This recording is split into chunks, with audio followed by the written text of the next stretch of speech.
there's a few people missing, but class starts at 6. For my past people, I heard your books are still not in, so again, you still have the PowerPoints, please read through those. I think that you can do the vocabulary assignments because you can Google those words and look them up. Okay. You can also pull out your medical term and look for them that way. As for the coding, if you want to attempt using the 3M, that's fine. The 3M is here. The only thing with the classes here is the nursing students are in here in the daytime, so I'm not sure if you'd be able to get into this class during the day, but you can find out over in Building A also with the CPT. Some of you have the CPT class, so I think it's in 406 or somewhere. It's next to the lab, so they have 3M over there too. So again, you guys can get with the computer lab person, I forgot his name. I think it's Fred or Alfred or something like that, and find out when the class is available. You can go in there, use a 3M. If not, we'll just have to wait for the books. So you guys haven't heard anything at all? They haven't said like they're almost here or something? I mean, that's very weird. And we used to carry them in the library, but I don't know what happened. So I did ask, because I was like, I thought the books were in the library. She's like, no. And I was like, okay, not a problem. Okay. So we're going to start chapter 17. Hi. Sign in. It's going to be a teeny tiny chapter. So it's the diseases of the genitourinary system. And we'll be looking at the N codes of N00 through N99. And so at the conclusion, I'm just reading it out of the book. Again, if you see somebody with a book, you can sit with them. At the conclusion of this chapter, you should be able to do the following. Describe the organization of the conditions and codes included in chapter 14 of the ICD-10-CM diseases of the genitourinary system. Provide examples of the types of conditions considered to be chronic kidney disease. Define the term cystitis and describe the various ICD-10-CM codes that are available to classify these conditions. Explain the term enlarged prostate and identify the associated urinary conditions that can be coded. Review the types of female genital tract disorders that can be classified using ICD-10-CM codes. So since it's the urinary system, it will have female and male codes. Translate the abbreviations SIN1, SIN2, SIN3, VIN1, VIN2, and VIN3. Identify the options for coding various types of menopause states in ICD-10-CM. Assign ICD-10-CM codes for diseases of the genitourinary system. And assign ICD-10-PCS codes for procedures related to the diseases of the genitourinary system. Now, I did notice when I was reviewing the homework that somebody put a CPT code. Again, I remind you, this is not a CPT class, yet we do use procedures, but in the inpatient setting. So remember, PCS is for inpatient and CPT is for outpatient, okay? So with this assignment, I made sure we had a procedure to put inpatient, so it would remind you, and it even says on the scenario, use your ICD-10 CM or /PCS. So again, read your scenarios really carefully before you assign anything to them. Okay? And so you'll have some key terms in there. Let's see.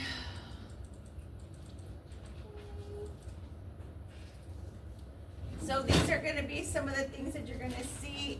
Most common would be like the acute kidney failure and CKD. You also will cover some of that in chapter 12. That would be with the other instructor. So again, since that is some kind of urinary disease, it is also in here. So you're going to get a crash course in that because with kidney disease, some people can just have the CKD. They can have it with the hypertension. They can have it with the diabetes. They can have it with some kind of heart problem. They can have it without 3 and the CKD. So again, that's how that's going to work. Okay. Um, let's see. Urolithiasis, so you'll have calculuses, or calculi, whether they be in the kidney or ureter or both. I've heard of stones in the bladder and so on. So you'll see some of that in here. And then, of course, you have your diseases that pertain to the male organs, and then diseases that pertain to the female organs. And along with this, they also added intraoperative and post-procedure complications and disorders of the genitourinary system, not elsewhere classified. Again, you'll see a little bit more of these complication codes in another chapter down in a couple of weeks, but this just has to do or pertaining to the genitourinary system. Why are disorders of the breast in this section? I cannot answer that. I did not read this book. Again, I have no idea why. I just know that they do have it in there. So with that, it would be like breast pain, breast mass, things like that. Not so much the cancer. That would be covered in another chapter. So that I cannot answer. But if you guys didn't know, if you ever have a problem with your coding books, by all means, you can write to them. You can write to them and be like, what the hell is this, right? So, I mean, sometimes, yeah, I was thinking the same thing when I first saw this. It's like, why is this even in here? Why? Because we have a female chapter. And honestly, I would think it would be in there. But honestly, I cannot answer that question. But that is a good question. Yeah, if you ever feel that something is like, what's this, right? You can write to them. They could change it, right? I mean, you never know. If you come up with some good scenarios and some good information to back it up, I don't see why they wouldn't, right? There's a few symptom codes, we'll cover that in chapter 21, that I really think that need an overhaul, they need to be updated, but I'm not gonna write to them, but there are a lot of little things like that that just could be better. But when you guys do ICD-11, don't ask me when it's coming, because everybody else is using it except us. So at that point, you will not have a book anymore, and everything will be on the computer. So I don't want to say it's easier, because the codes are longer, way longer. So, and a little bit, or way more in depth. So if you want to know about that, you can also go into the CMS website, put ICD-10-11 and, get an overview of that, and then rethink being a coder, because I plan to retire at that time, so. So we'll need another class for that one. I'm not sure. I think like when we transitioned from 9 to 10, the people that were already credentialed and out of school, it was up to the job site to give them that. And they literally started from scratch. They gave them anatomy classes and everything just to refresh and and with the coding. So I'm thinking they might just do that. I mean, it could be a class, I'm not sure.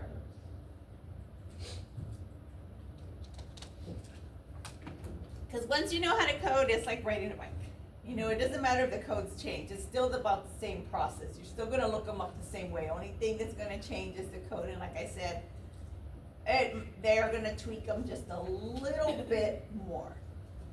So hopefully it's for the better. I heard it is, but. So, contains diseases and disorders of the urinary system, male and female reproductive system. Maybe that answers your question, because females breastfeed, so that could be that. Disorders of the breast, and complications occurring in the intraoperative and postoperative period, and specificity includes identification of the patient's gender for certain disorders. So the good thing about 3M, if you're trying to put a male code on a female, it won't let you do it, and vice versa. So sometimes, like when you're starting new, I remember, why is it taking this code? And then somebody's like, well, you're trying to put a female code on male. Oh, okay, it takes you a while to think that way, right? But the transcription will state Mr. Smith or Miss Smith or however that works. Now, you also need to remember with gender identity, they usually go with what organs you were born with usually, so that's another thing too. I think, because I haven't had one of those cases in a long time, is where instead of, you check off male or female, I think there's other or something, they've added something else. What have they done in your office for that? Have they done anything or no? Oh, no. No, okay. Geriatrics aren't. Okay. He is, she is, she, okay. So, yeah, that would be a problem because if she identifies as he, yet she is still coming in for female problems, see what I'm saying? So that's where you might get a glitch. But again, I think there's a workaround for that, but like I said, I haven't had one of those in a very long time, so I don't remember the process. But that will pop up. Let's see.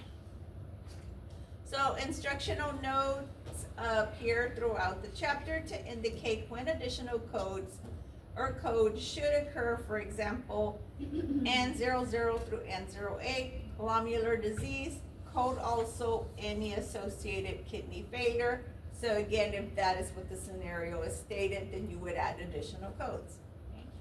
N10 acute pyelonephritis uses additional code to identify the infectious agent. So let's say they're coming in, with dysuria, maybe the urine's cloudy and so on, so that they run all the urine tests and it comes back stating that they have some kind of E. coli or something, okay? So we do not code off labs, okay?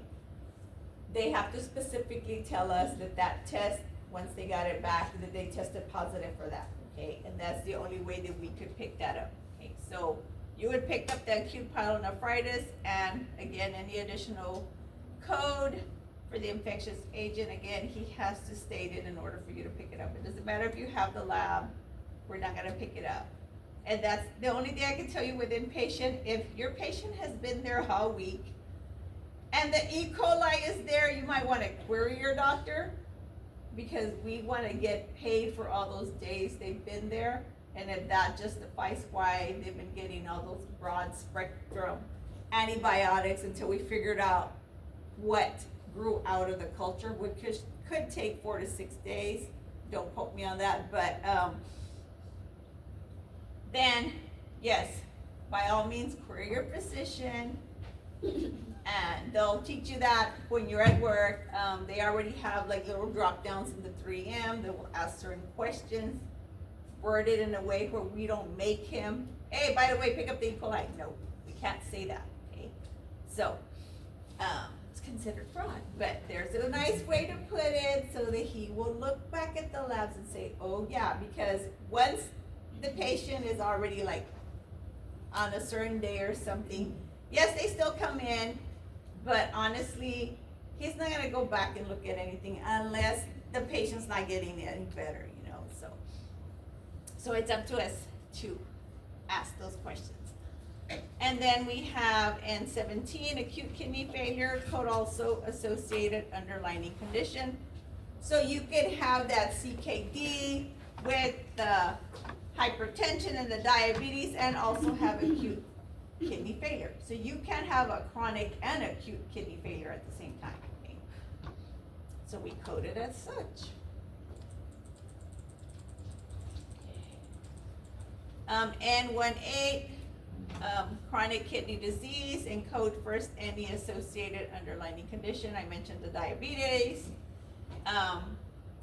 diabetic chronic kidney disease or hypertensive chronic kidney disease, and then use the additional code to identify any identify kidney transplant status. So some patients that end up in end-stage renal disease might get a kidney transplant. It just depends. You have to meet criteria. They just don't hand those out, and there isn't a lot of kidneys going around anyways, unless your sister or somebody gave it to you. So again, just code whatever's in the record. Okay. And 30, cystitis, use additional code again to identify infectious agents. So if you're noticing, if you have any kind of inflammation, that you're probably gonna grow out a culture, okay? And 31, neuromuscular dysfunction of the bladder, not elsewhere classified. Did you already go over your rules yet? Chapter 1? Okay, so you remember the NEC and then the NOS, okay, so, you'll see those. Use additional code again to identify any associated urinary incontinence, okay?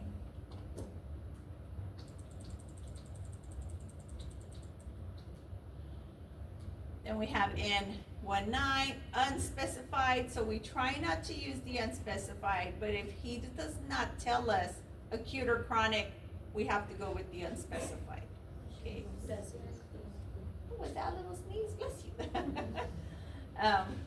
And then this code includes the uremia not otherwise specified, which is the NOS.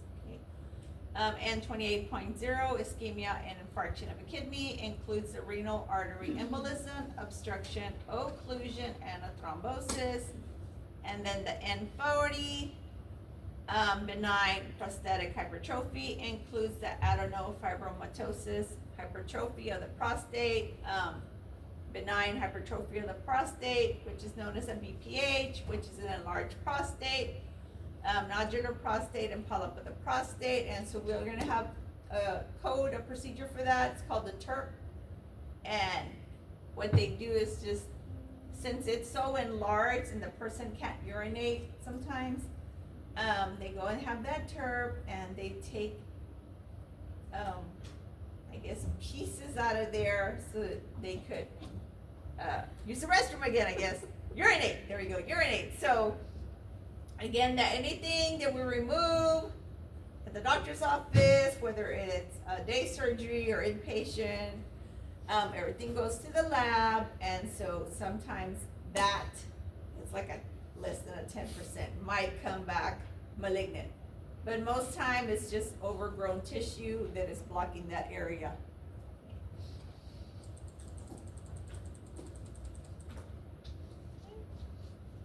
Then we have N03, chronic nephritic syndrome, includes chronic glomerular nephritis and chronic nephritis. And then N10 through N16, the renal tubulointerstitial diseases, includes various forms of pyelonephritis. So again, pyelonephritis, you might have labs for that too, and again, might grow something, might not.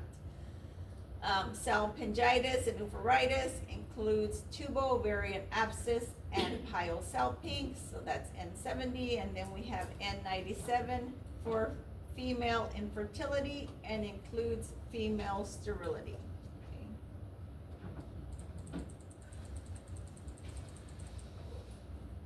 Exclude one notes, identify conditions that cannot be coded. So again, last week I did show you that on top, when you're looking for your, where you're verifying your diagnosis in tabular, read all your little notes, because sometimes you might have an excludes note. Okay? So N02, recurrent and persistent hematuria with minor globular abnormality, excludes acute cystitis with hematuria or acute or chronic prostatitis with the hematuria. Okay. And then N43, hydrocele and spermatocele, excludes the congenital hydrocele. Okay.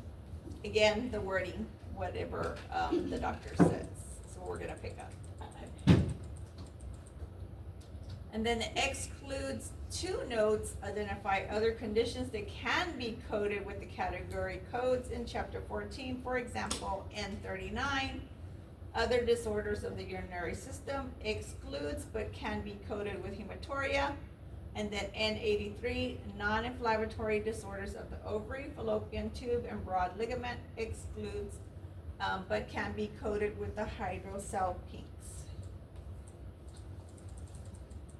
So, there's only like 3 guidelines for this. For those of you that have your coding book, but not your textbook, you can look at those in your actual coding book.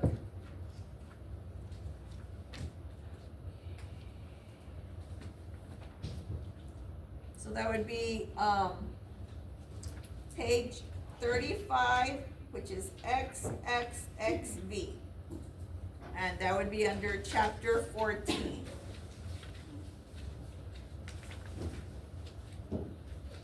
In our textbook or in our? In your textbook, they're on 469, but some people don't have the textbook, but I wanted them to know where they could find them if they had the code, so. Page. What was page number? 35? Yeah, it's XXXV. It's Roman numerals XXXV, so that's 35. Right, 10, 20, yeah, 35. So, chapter 14, diseases of the genitourinary system, guideline I.C.14.A1, stages of chronic kidney disease, which is CKD. So CKD is designated by stages of 1 through 5. So unless they state stage 2, stage 3, stage 3A, or stage 3B, stage 4 or 5, then you just code CKD. Okay, don't overanalyze this code. Okay, but most of the time they're pretty good about stating what level they're at. Okay. So the ICD-10-CM classifies CKD based on severity. The severity of the CKD is designated by stages 1 through 5. Stage 2, code N18.2, equates to mild CKD. I'm reading this out of the textbook. Stage 3, code N18.30 through N18.32, equates to moderate CKD. And stage 4, code N18.4, equates to severe CKD. Code N18.6, end-stage renal disease, and you'll see it abbreviated as ESRD, is assigned when the provider has documented end-stage renal disease. So you're not gonna see a stage 3 and an end-stage renal disease. It's one or the other, okay? If both a CKD and an end-stage RD are documented, assign code N18.6 only. So that answers that question. Guideline 1.C.14.8.2, chronic kidney disease and kidney transplant status. Again, not every patient will have the transplant, but if they do, then you are to pick up this transplant code. Okay. Patients have undergone kidney transplant, may still have some form of chronic disease, CKD, because the kidney transplant may not fully restore kidney function. So you know it's a 20/20 when they get a kidney. Sometimes it works and sometimes it halfway works and they're still having to take all this medicine. So which means they probably still have, instead of end-stage renal disease, maybe they have a CKD3 now. But it's better than the end-stage and going in for dialysis. Therefore, the presence of CKD alone does not constitute a transplant complication. Assign the appropriate N18 code for the patient's stage of CKD and code Z94.0, kidney transplant status.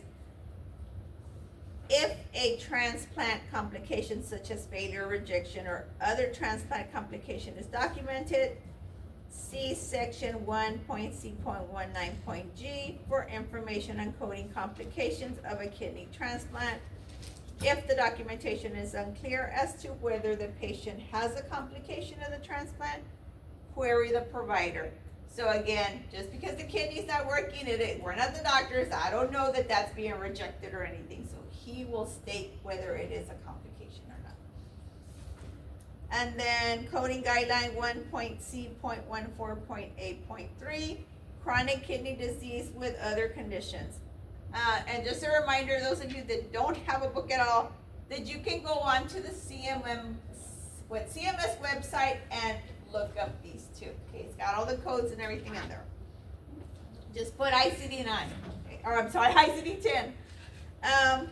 Patients with CKD may also suffer from other serious conditions most commonly diabetes mellitus and hypertension, again, DM. The sequencing of the CKD code in relationship to codes for other contributing conditions is based on the conventions in the tabular list. And then, so they ask that you see I.C.9, hypertensive chronic disease. Again, this will be covered in another chapter. And CI.C.19, chronic kidney disease and kidney transplant complications. Okay. So back to the PowerPoint. They're gonna talk a little bit more about the CKDs. So again, chapter-specific guidelines for chapter 14 address the stages of CKD based on severity, stages 1 through 5, and end-stage renal disease. Chronic kidney disease and kidney transplant status. Patients who have undergone kidney transplants may still have some form of chronic kidney disease. And then chronic kidney disease with other conditions, again, for example, the diabetes and the hypertension. So you have a nice picture of a kidney on page 470 in your textbook. So you also have that if you kept your terminology book or your anatomy books, or do what everybody else does, Google it. Okay? So recurrent and persistent hematuria, N02. So patient goes in and says, I am urinating blood. Okay. So, and I'm having dysuria, so they think they have a UTI. Okay, so once they ran all the labs and everything, okay, so then they could have a UTI with hematuria, which we have just the hematuria code. Then we also have one for gross hematuria, means if you're in the restroom and you're urinating and you see the blood, that's what gross means. You can actually see it. Then, there might not be any blood that you can actually see, but once they take your urine in the cup and run it, it could be microscopic, and so again, it would be stated that way, and that's how you would code it. Okay, so hematuria is the presence of blood or red blood cells in the urine, symptoms of undiagnosed disease. Again, it could be UTI, could be cystitis, could be pyelonephritis. There's a bunch of things that diagnosis could be, right? And so hematuria can be present with other conditions. I mentioned a few. So gross hematuria is blood in the urine that is visible to the naked eye, and then microscopic hematuria is blood that is only visible under the microscope. You could have a kidney stone that could cause the blood also. So there's a bunch of scenarios here that could cause that situation. And then caused by urinary tract infections, BPH, kidney, and ureteral calculi. There you go.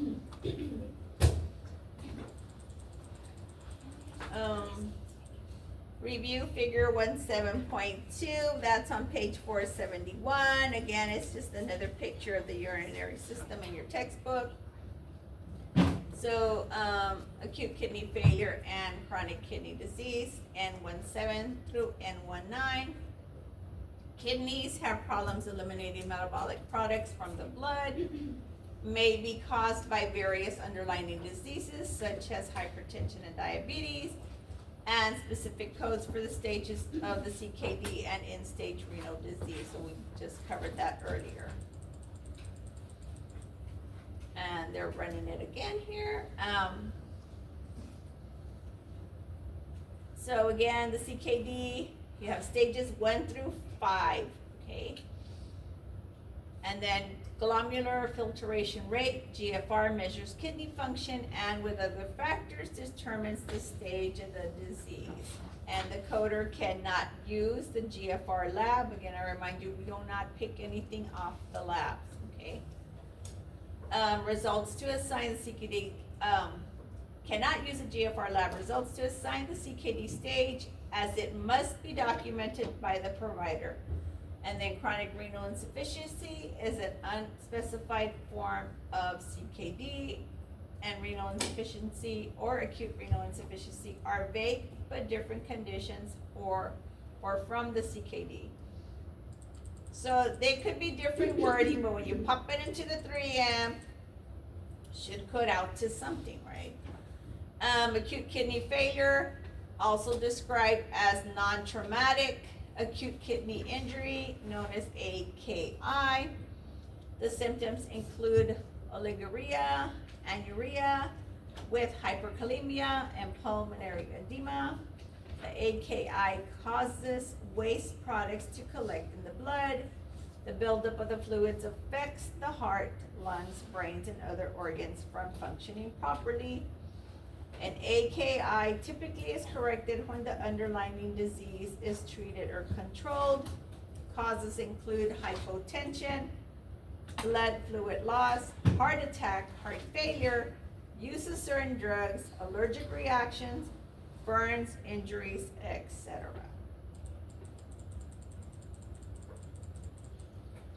Cystitis and 30, inflammation of the urinary bladder, most common in women, mostly due to vaginal infections that extend through the urethra to the bladder. Cystitis in men is due to urethral or prosthetic infections or catheterizations. And then review figure 17.3. That's just a little picture of bladder in the book. For the diagram of the urinary bladder, codes identify the type, severity, and location of the infection and whether or not hematuria is present with the cystitis. And then use an additional code to identify the infectious agent. So again, I remind you, could be Staphylococcus, could be E. coli, most common, protozoa, whatever the case may be. But again, he has to state it in order to pick it up. Benign prostatic hyperplasia, N40, again, BPH, also known as an enlarged prostate or benign prostatic hypertrophy, occurring in men by age of 60 years and older. Younger men could get it too. My brother just had surgery that TERP for BPH, and he's younger than me, so it could happen.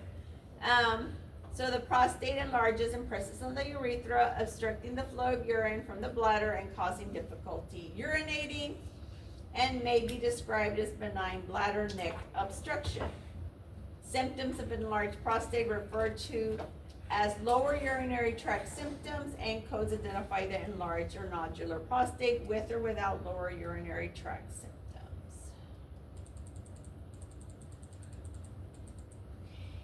Disorders of the breast, N60 through N65, and you have a picture on figure 17.4. For structures within the breast includes breast disease such as mastodenia, induration of the breast, nipple discharge, for example. For neoplasm of the breast are classified to chapter 2, and you'll be covering that with Ms. Martinez. And then specific codes describe conditions of breast-related two-stage breast reconstruction. Inflammatory disease of female pelvic organs, N70 through N77. Infections in this section are acute salpingitis, endometriitis, acute and chronic parametriitis, and pelvic cellulitis. Again, use additional codes B95 through B97 to identify infectious agent. We will be doing a scenario when we start coding, so you can see where to look that up. Since you haven't covered that class yet, I'm gonna have to quickly show you how to look for that, okay? Once you get your book, you can go back to that. Or you can look for that on, let me see, I think it's the first chapter. So it would be chapter 4 in your textbook, okay, for certain infections and parasitic diseases. And you can review that for that. And then codes distinguish between acute and chronic forms of the disease, and some inflammatory diseases are the result of another disease. For example, see category N74, where there is a code first underlining disease note, okay? And then figure 17.5 illustrates the body cavities in the female body. And that's on page 478 in your textbook. Any questions? This is more of a overview of like medical term, I guess, until we actually get to the coding. It'll help some of you that don't have your book in. So non-inflammatory disorders of female genital tract, N80 through N98. Examples of non-inflammatory disorders are endometriosis, lining of the uterus, outside of the uterus, female genital prolapse, fistula involving female genital tract, cyst of the ovary, polyps in the female genital tract. So those little cysts can pretty much pop up anywhere. Cyst on the kidney, cyst everywhere. We can code them. So here's where they're talking about that SIN 1, SIN 2, SIN 3. So basically, when you see that, they probably went and had a pap smear. It came back positive for something. Doesn't necessarily mean it's cancer yet, right? But the higher the number on the SIN, then the closer you are to probably getting cancer, okay, in the cervix. So, dysplasia of the cervix uteri, N87, and vulva, N90, SIN 1, cervical intraepithelial neoplasia 1, SIN 2, moderate cervical intraepithelial neoplasia 2. Then you have SIN 3, severe cervical dysplasia is classified to a D06 for carcinoma in situ of the cervix.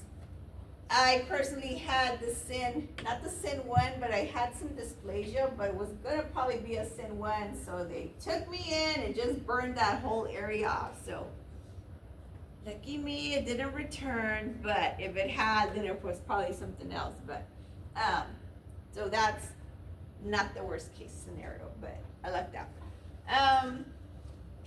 So yeah, preventable diseases, obviously, cervical cancer, just go get your pap smear every year. Breast cancer, go get your mammogram every year. Okay. Men, go get your prostate checked after a certain age, of course. It is rare that you would get any type of cancer under 40 unless the history's in your family. Then I suggest you get to the doctor a little bit sooner than that. Okay. So vulvar intraepithelial neoplasia. Then we have a VIN 1 and a VIN 2. And then severe dysplasia vulva is coded to the D071 as a neoplasm. So still talking about the female, now they're going into menopause, okay? So menopause or menopausal syndrome, defined as occurring 12 months after the last menstrual period and marks the end of the menstrual cycle. Average age for menopause is 51 years or older, or if you could be younger, I was younger, still in my 40s, so. So, and code N59.1 has use additional code note to add codes for associated symptoms. Menopause is a result of natural aging process or as an artificially induced menopause after surgical removal of the uterus and ovaries. So you had a hysterectomy, lucky you, right? So the fact the woman is experiencing symptoms as a result of menopausal process or is asymptomatic is required to code correctly. You know, hot flashes and all that. You've heard the stories; they are so true, so true.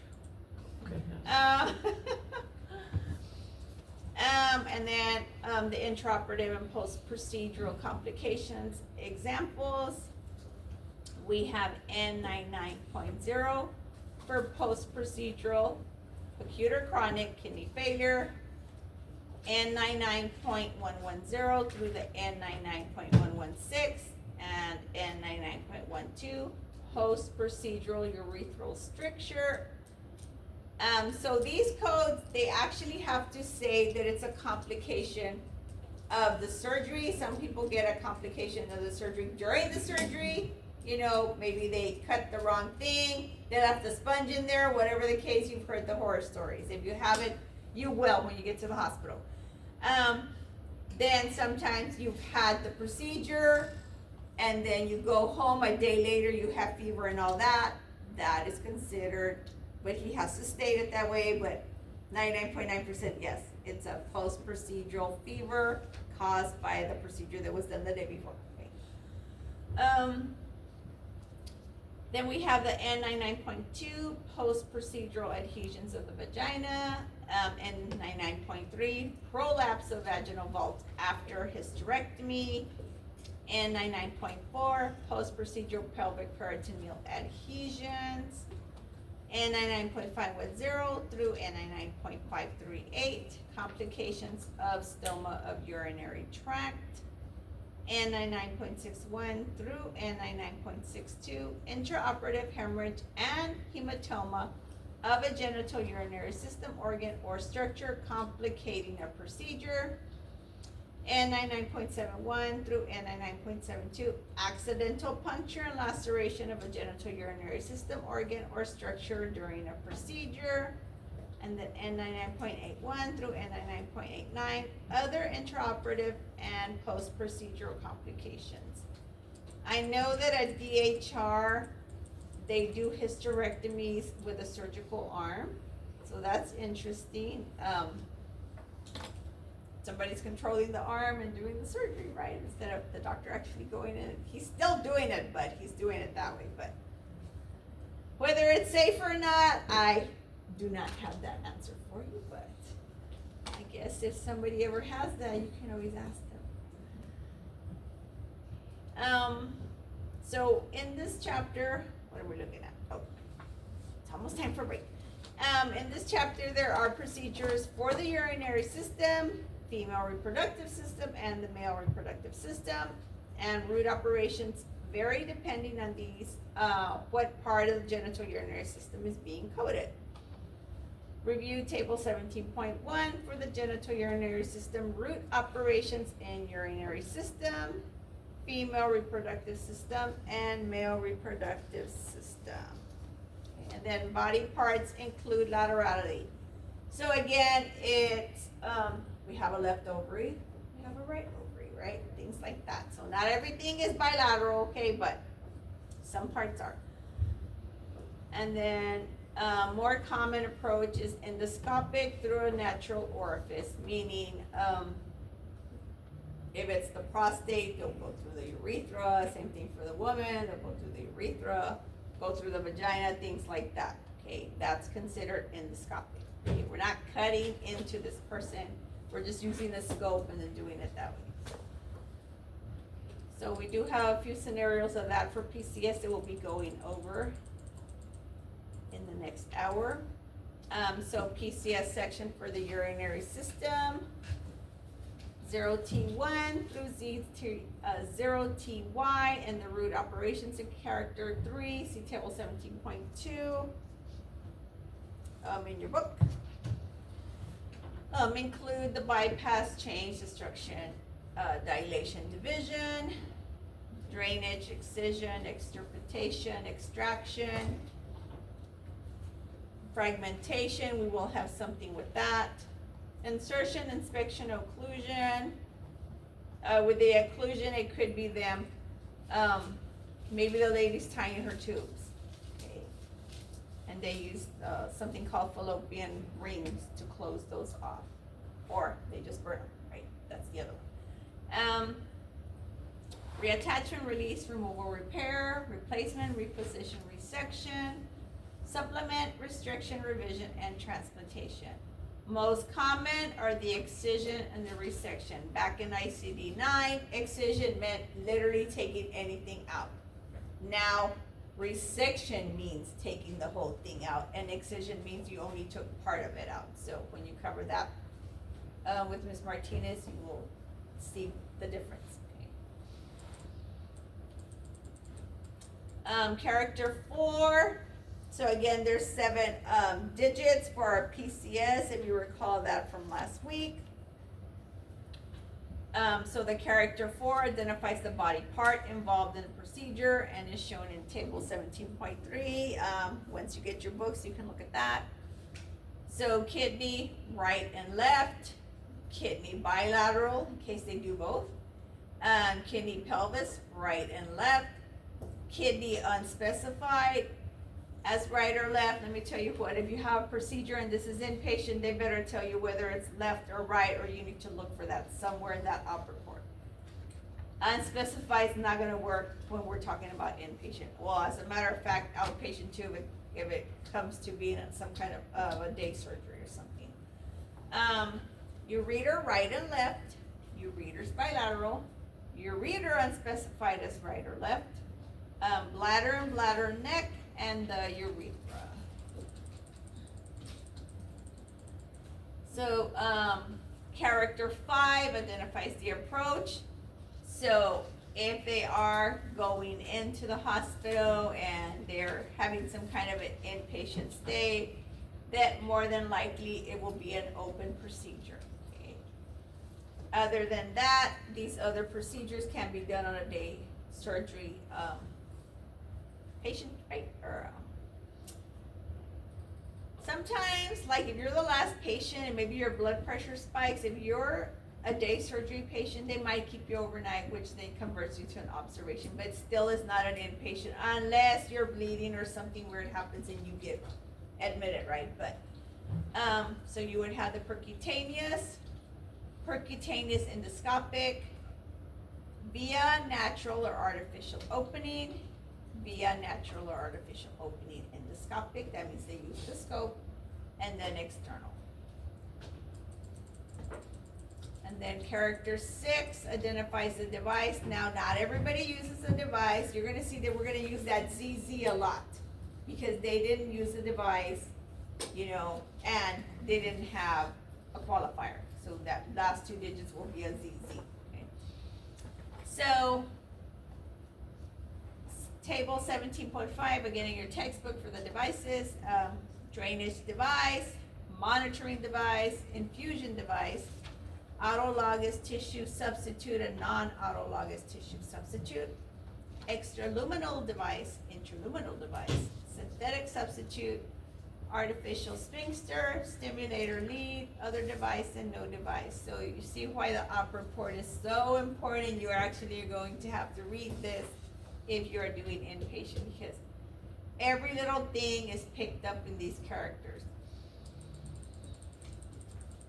And then character 7 is a qualifier that specifies an additional attribute of the procedure. You can see table 17.6 for that. Again, in your class with Ms. Martinez, there will be a chapter, I think it's chapter 2, that will cover this in depth. Okay. Allogenic and syngenic, zooplastic, kidney, pelvis, right and left, ureter, right and left, colon and colocutaneous, ileum and ileocutaneous, bladder cutaneous, and diagnostic is most common that we'll see for drainage and excision procedures, which is a biopsy, okay? And then the no qualifier, which we do see a lot of. Hemodialysis and renal replacement therapy, so treatment for renal failure. Essential to know what type of hemodialysis or renal replacement therapy is performed. Intermittent hemodialysis is conventional treatment for ESRD, which is the end-stage renal disease, usually 3 times a week for less than 6 hours. Usually done outpatient unless for some reason the patient got admitted, and they will do it in-house too. So prolonged intermittent renal replacement therapy is performed 6 to 18 hours per day and is a gentle form of dialysis for very ill patients. Also documented as SLED, sustained low efficiency dialysis, and also documented as EDD, extended daily dialysis. Continuous renal replacement therapy, CRRT, is performed for at least 18 hours and is the slowest and gentlest hemodialysis for patient with acute renal injury that has resulted in in hemodynamic instability. And also documented as CVVH, continuous veno-venous hemofiltration, CVVHD, continuous veno-venous hemodialysis, and CVVHDF, continuous venous hemodifiltration. And then, so here are some codes for that. Included in the extracorporeal or systemic assistance and performance tables for the urinary body system, the fifth character identifies the duration or type of filtration, that is hemodialysis or renal replacement therapy. FA1D70Z, intermittent hemodialysis. 5A1D80Z, prolonged intermittent renal replacement therapy, and then the 5A1D90Z, continuous renal replacement therapy. So I'm gonna let you guys take a break and we're gonna start coding. I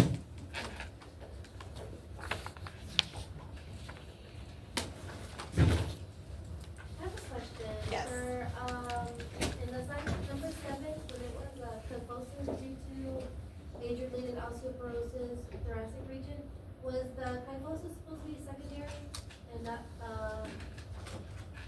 We can go over that one when everybody gets back. Cause yes, it was, the osteoporosis will go first, and I only had to verify that on my 3M to double check too, yes. Okay.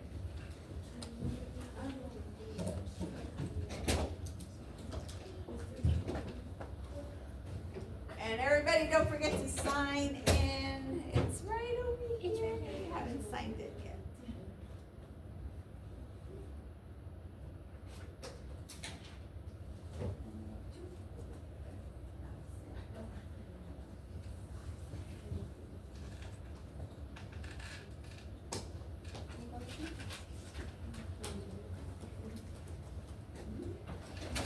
Yvette Alanis? Nope. Okay.